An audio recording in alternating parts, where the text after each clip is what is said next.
कैसे हैं आप सब। आई होप कि आप लोग बहुत अच्छे होंगे। मेरा नाम है अवैस खान और स्वागत है आप लोगों का मेरे चैनल अवैस फ्री लर्निंग में। तो मैं उम्मीद करता हूं कि आप लोगों ने मेरी पिछली वाली वीडियो जरूर देखी होगी, जिसमें हम लोगों ने बात किया था डाइजेशन का पार्ट 5, जो कि क्लास 9 का टॉपिक था, जिसमें हम लोगों ने समझा था डाइजेशन कैसे होता है आपका स्टमक में और स्मॉल इंटेस्टाइन में, और उसमें इंपॉर्टेंट क्वेश्चंस हम लोग डिस्कस किए थे। तो खैर, आज की वीडियो में हम लोग बात करने वाले हैं फिजिक्स के अपने अगले टॉपिक के ऊपर, जिसमें आज हम लोग इलेक्ट्रिसिटी चैप्टर को अच्छी तरीके से समझने वाले हैं। और चलिए फिर बिना अपना टाइम वेस्ट किए हम इस चैप्टर को स्टार्ट करते हैं, अपने डिस्कशन को। और वीडियो को स्टार्ट करने से पहले मैं आप लोगों को रिमाइंड कर दूं कि जिन बच्चों ने अभी तक चैनल को सब्सक्राइब नहीं किया है वो जाकर चैनल को सब्सक्राइब करें और बेल आइकन को भी प्रेस कर दें, ताकि जैसे ही मैं वीडियोस अपनी अगली डालूं वो आप तक इंस्टेंटली पहुंच जाए। So let's start our video without wasting a time. Let's गो।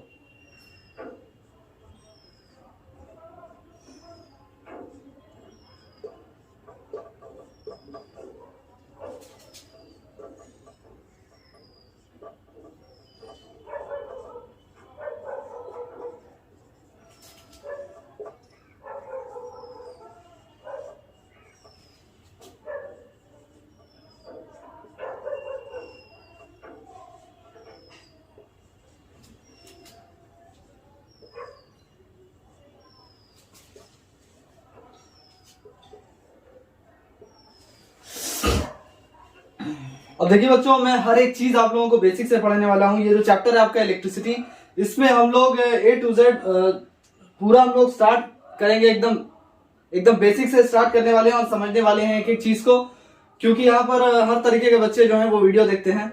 हर बच्चे एक जैसे नहीं है, कुछ एवरेज हैं, कुछ बिलो एवरेज हैं, कुछ बहुत अच्छे बच्चे हैं। तो हर एक चीज मैं बेसिक से समझाने वाला हूँ, आप ध्यान दीजिएगा। और पॉइंट टू पॉइंट हर चीज मैं यहाँ पर बताने वाला हूँ कि किस तरह से आप लोगों को आईसीएसई में या फिर सीबीएसई में भी सवाल आ सकता है। अब देखिए, सबसे पहले हम लोग समझ लेते हैं इलेक्ट्रिसिटी को as an important source of energy. अब देखिए, इलेक्ट्रिसिटी का इस्तेमाल आपका हीट, लाइट और मशीन्स वर्क में भी किया जाता है। मशीन्स में भी आपका इलेक्ट्रिसिटी बहुत ज्यादा इस्तेमाल होता है, और आजकल इलेक्ट्रिसिटी जो है वो बहुत ज्यादा इंपॉर्टेंट सोर्स ऑफ एनर्जी है।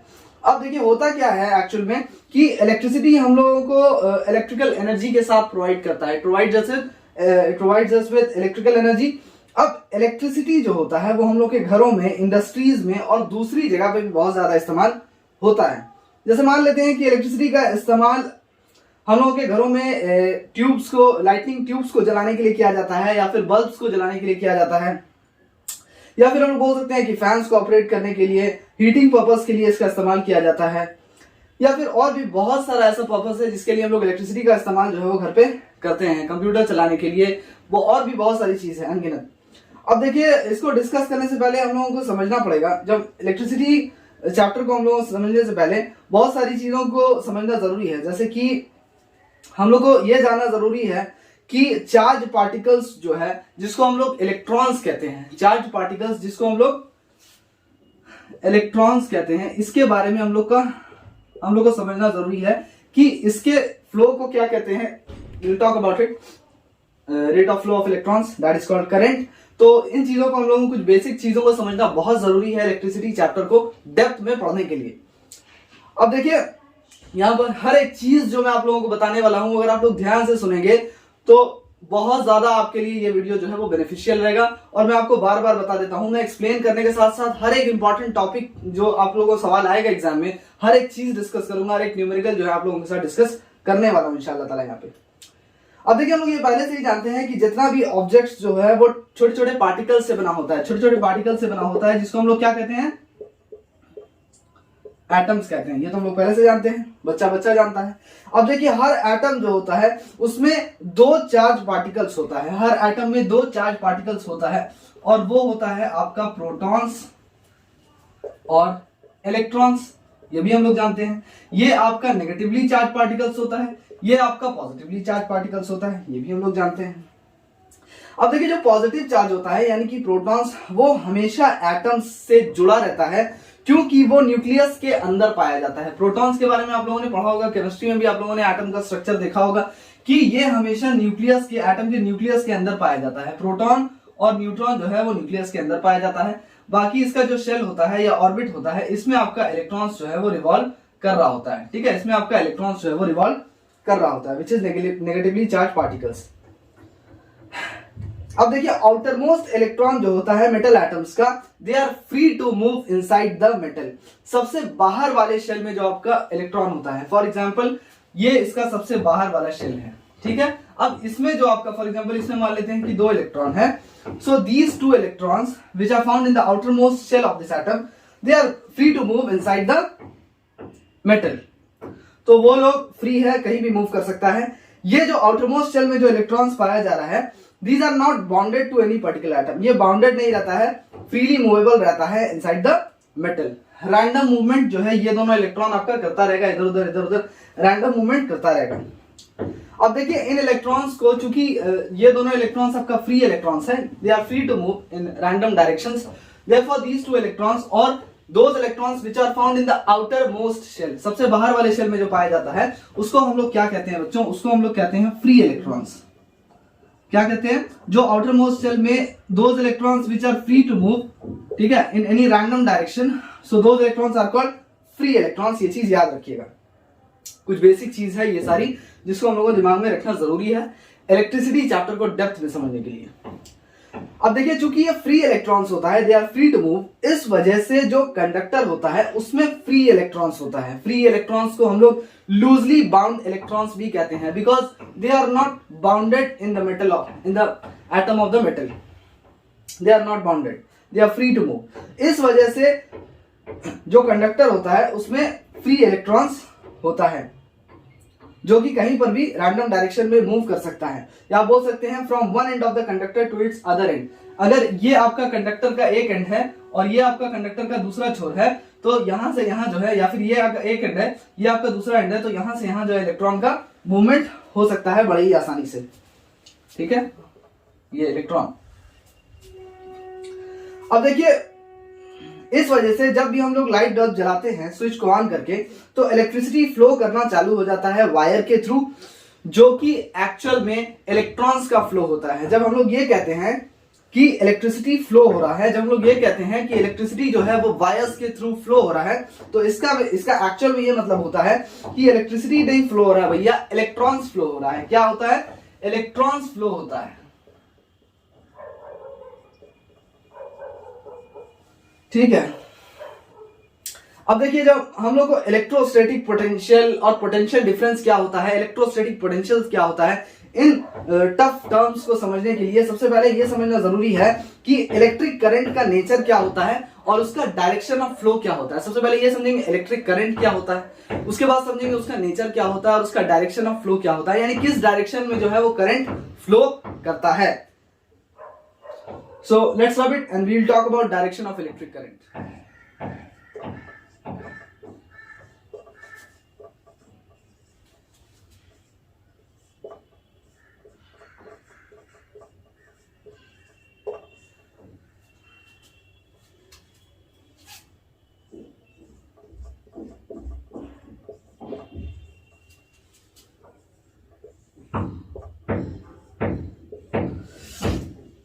अब चलिए बच्चों फटाफट से हम लोग समझ लेते हैं कि इलेक्ट्रिक करंट का डायरेक्शन जो है किस तरफ होता है, या किस तरफ इलेक्ट्रिक करंट फ्लो होता है, मतलब इलेक्ट्रॉन्स किस तरफ फ्लो होता है, इसके बारे में भी बात करेंगे।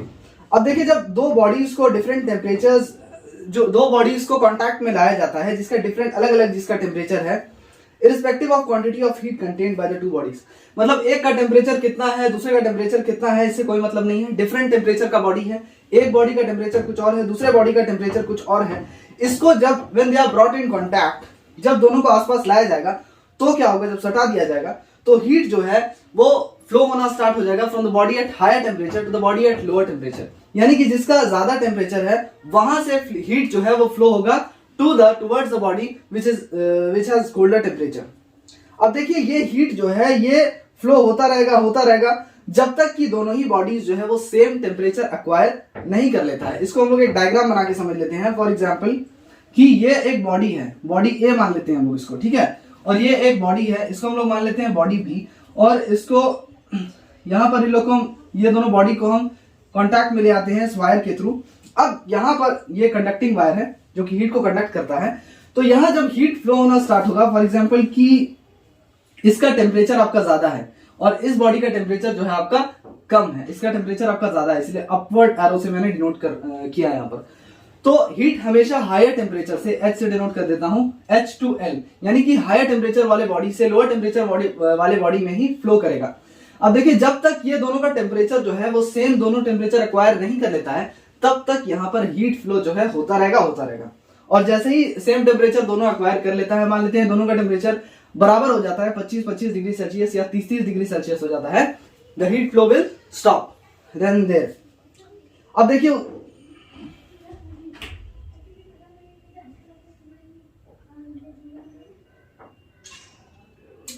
उसी तरह से अगर हम लोग बात कर लें कि अगर दो वेसल है, ठीक है, उसके अंदर पानी रखा हुआ है डिफरेंट लेवल्स पे, एक वेसल में इतना पानी रखा हुआ है, एक वेसल में इतना पानी रखा हुआ है, when they are brought in contact and they are connected together, this should be the exact term, when they are connected together, तो वाटर जो है वो एक वेसल से दूसरे वेसल में जो है फ्लो होना स्टार्ट हो जाता है। यानी कि जिस वेसल का आपका हायर लेवल ऑफ वाटर है, जिसमें ज्यादा पानी है, वहां से दूसरे वाले वेसल में पानी फ्लो होगा जिसका लोअर लेवल है पानी का, और तब तक फ्लो होता रहेगा जब तक कि दोनों ही वेसल में सेम लेवल ऑफ वाटर या सेम क्वांटिटी ऑफ वाटर जो है दोनों नहीं हो जाता है। और ये वाटर जो है वो कंटिन्यूअसली जो है वो फ्लो होता रहेगा जब तक कि वाटर जो है वो दोनों ही वेसल में आपका सेम लेवल पे नहीं आ जाता है। इसको भी मैं एक्सप्लेन कर देता हूं diagram.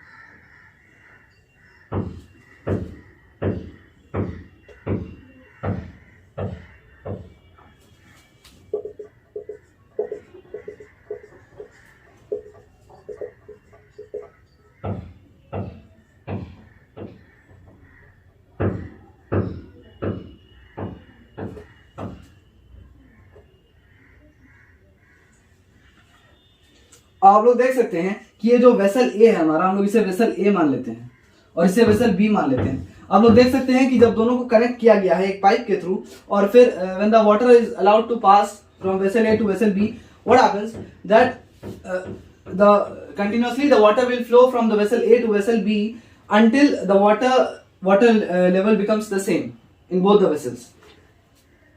So I hope you guys understand till here. So the direction of the flow of water will be from vessel A to vessel B, and what's the reason behind it? Because the level of water is high in vessel A. So now we shall proceed now. इसी तरह से क्या होता है कि जब दो charge conductors को, अब ये देखिए दो एग्जांपल अभी हम लोगों ने समझा कि जब दो कंडक्टर को, जब दो डिफरेंट बॉडी को जिसका अलग अलग टेम्परेचर है उसको कांटेक्ट में लाया जाता है तो क्या होता है, जब दो वेसल्स जिसमें अलग अलग लेवल पे पानी भरा हुआ है उसको कांटेक्ट में लाया जाता है तो क्या होता है। उसी तरीके से हम लोग बात करने वाले हैं जब दो चार्ज कंडक्टर्स को ज्वाइन किया जाता है एक मेटेलिक वायर का इस्तेमाल करके, और when they are placed in contact, तो फिर जो डायरेक्शन होगा फ्लो ऑफ इलेक्ट्रॉन्स को, इसको डिटरमाइन करेगा एक क्वांटिटी जिसको हम लोग कहेंगे पोटेंशियल ऑफ द कंडक्टर, इसको डिटरमाइन करेगा एक क्वांटिटी जिसको कहेंगे हम लोग पोटेंशियल ऑफ द कंडक्टर। ठीक है, so now let's rub it first and then we will try to understand it. अब चलिए बच्चों, ये डायग्राम तो हम लोगों ने बना ही लिया है, इसे फटाफट से हम लोग समझ लेते हैं। अब देखिए, जिस कंडक्टर में ज्यादा इलेक्ट्रॉन्स है, यानी कि जिसमें एक्सेस ऑफ इलेक्ट्रॉन्स है, उसको हम लोग कहेंगे कि वो नेगेटिवली चार्ज है, और उसको हम लोग कहेंगे कि वो लोअर पोटेंशियल है, उसका क्या है, लोअर पोटेंशियल है।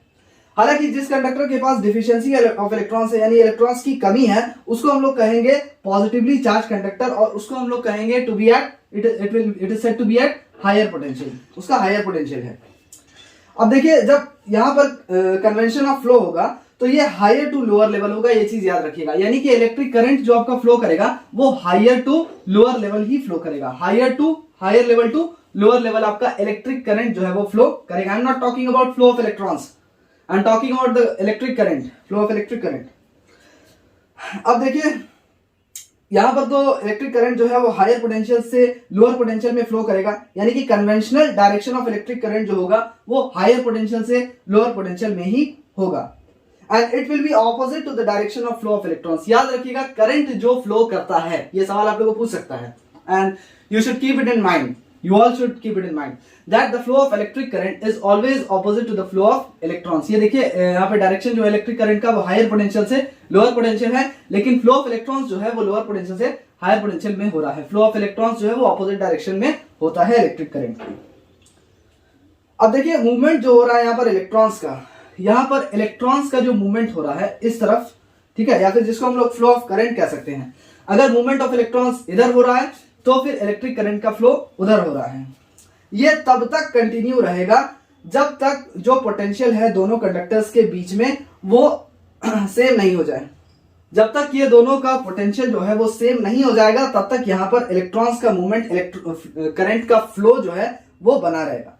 और जैसे ही दोनों कंडक्टर्स का पोटेंशियल सेम हो जाएगा, इसका हायर पोटेंशियल है ना, इसका लोअर पोटेंशियल है, जैसे ही दोनों का पोटेंशियल आपका सेम हो जाएगा इलेक्ट्रॉन्स का जो मूवमेंट है वो रुक जाएगा और करंट का फ्लो जो है वो स्टॉप हो जाएगा.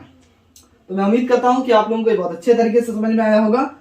और तो ठीक है, अगर जिन बच्चों को समझ में नहीं आया है वो स्लो करके वीडियो को देख सकते हैं. वैसे मैं उम्मीद करता हूं कि ये समझ में आ ही गया होगा कि मैंने अपनी पूरी कोशिश की है इस टॉपिक को समझाने के लिए.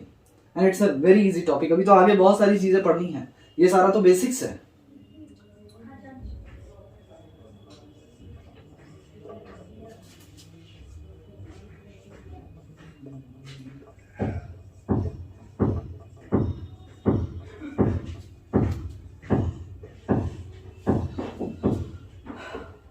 तो चलिए हम लोग फटाफट से समझ लेते हैं कि इलेक्ट्रिक पोटेंशियल क्या होता है, which is very important from your exam point of view.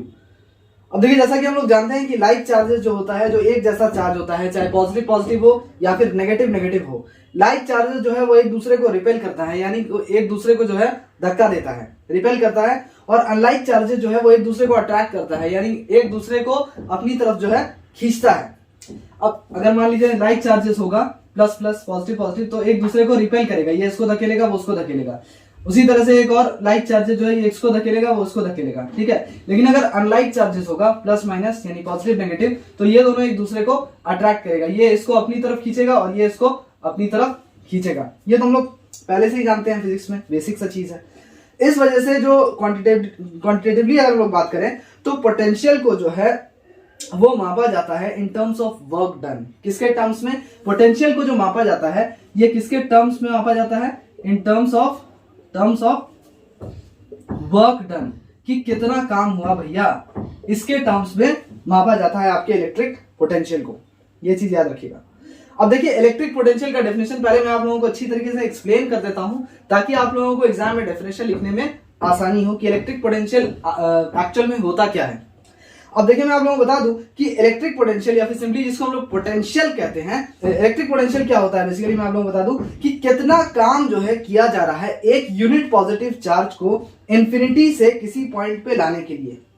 कितना काम किया जा रहा है एक यूनिट पॉजिटिव चार्ज को इंफिनिटी से किसी पॉइंट पर लाने के लिए. फॉर एग्जाम्पल ये चार्ज है, इसको हम लोग चार्ज क्यू मान लेते हैं. ये आपका इंफिनिटी है, इंफिनिटी मतलब कि बहुत ज्यादा डिस्टेंस, फार डिस्टेंस, बहुत ज्यादा डिस्टेंस है.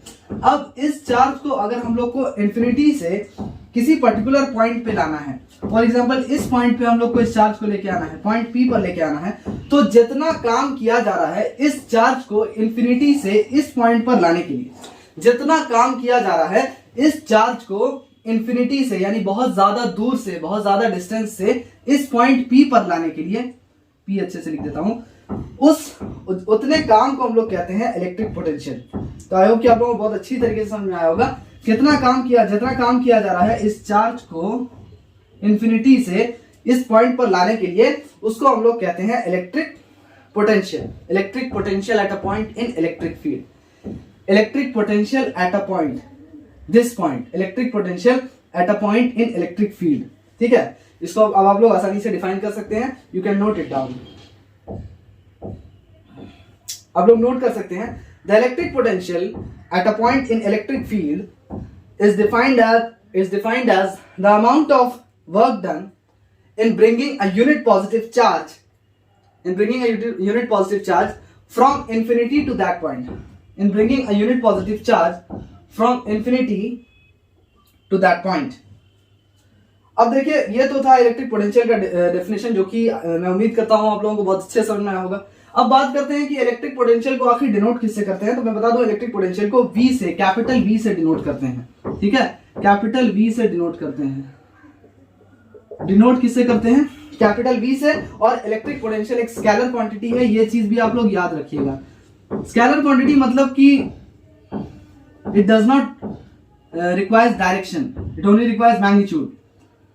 ये एक स्केलर क्वांटिटी होता है, इसमें डायरेक्शन की कोई जरूरत नहीं होती है, इसमें सिर्फ मैग्नीट्यूड की जरूरत होती है। That's why it is a scalar quantity. अब देखिए एक चीज को हम लोग अच्छी तरीके से समझ लेते हैं। देखिए अगर मान लेते हैं कि अमाउंट ऑफ वर्क डन जो है, कि कितना काम हमारा हो रहा है किसी यूनिट पॉजिटिव चार्ज को इंफिनिटी से उस पॉइंट पर लाने के लिए, कितना काम किया जा रहा है किसी यूनिट पॉजिटिव चार्ज को इंफिनिटी से उस पॉइंट पर लाने के लिए, उसको हम लोग मान लेते हैं W। यानी कि अमाउंट ऑफ वर्क डन को, कितना काम हो रहा है हमारा, कितना काम हो रहा है। Trust me, these all things are very important for your exam. Amount of work done को हम लोग मान लेते हैं कैपिटल W से डिनोट कर लेते हैं यहाँ पे। ठीक है, अब यहां पर हम लोग मान लेते हैं यूनिट पॉजिटिव चार्ज को हम लोग मान लेते हैं Q। यहां पर चार्ज को हम लोग क्या मान लेते हैं? Q मान लेते हैं। तो यहां पर इलेक्ट्रिक पोटेंशियल जो है उसको हम लोग यहां पे V मान लेते हैं। इलेक्ट्रिक पोटेंशियल को हम लोग V मान लेते हैं।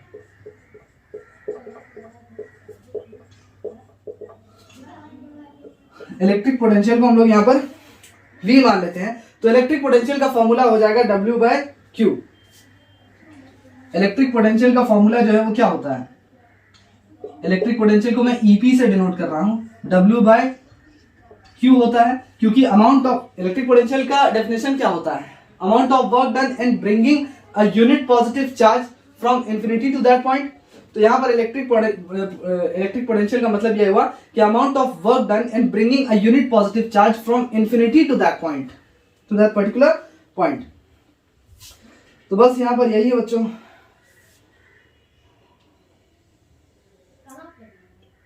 अब देखिए ऐसा यूनिट ऑफ वर्क क्या होता है? ऐसा यूनिट ऑफ वर्क जो है वो जूल होता है, और हम लोग जानते हैं कि चार्ज का जो ऐसा यूनिट है वो कूलम होता है। तो यहां पर आप इसको लिख सकते हैं जूल पर कूलम। ठीक है, अब इसे जूल पर कूलम या फिर 1 joule coulomb to the power -1 भी लिख सकते हैं। इस तरह से भी आप इसे लिख सकते हैं, या तो आप इसे जूल पर कूलम या 1 जूल पर कूलम लिख लें, या फिर इसे 1 joule coulomb to the power -1 भी लिख सकते हैं यहां पर। अब देखिए जूल पर कूलम को या 1 joule coulomb to the power -1 को हम लोग क्या कह सकते हैं? इसे हम लोग वोल्ट कह सकते हैं। इसे हम लोग वोल्ट कह सकते हैं, क्योंकि ऐसा यूनिट जो होता है आपका इलेक्ट्रिक पोटेंशियल का वो वोल्ट होता है, और उसको हम लोग V से डिनोट करते हैं। तो एक चीज हमेशा याद रखिएगा, इलेक्ट्रिक पोटेंशियल का डेफिनेशन बहुत इंपॉर्टेंट है। ये जो आपका रिलेशन है ये बहुत इंपॉर्टेंट है, EP = W/Q। ये तो आपको इसको डेफिनेशन से ही मिल जाएगा, amount of work done in bringing a unit positive charge from infinity to that particular point. और इससे भी ज्यादा इंपॉर्टेंट है आपका इसका तीसरा वाला जो सबसे इंपॉर्टेंट चीज है वो है इसका SI unit. The SI unit of electric potential is volt. It can be asked in your exam, it's important, one of those important question.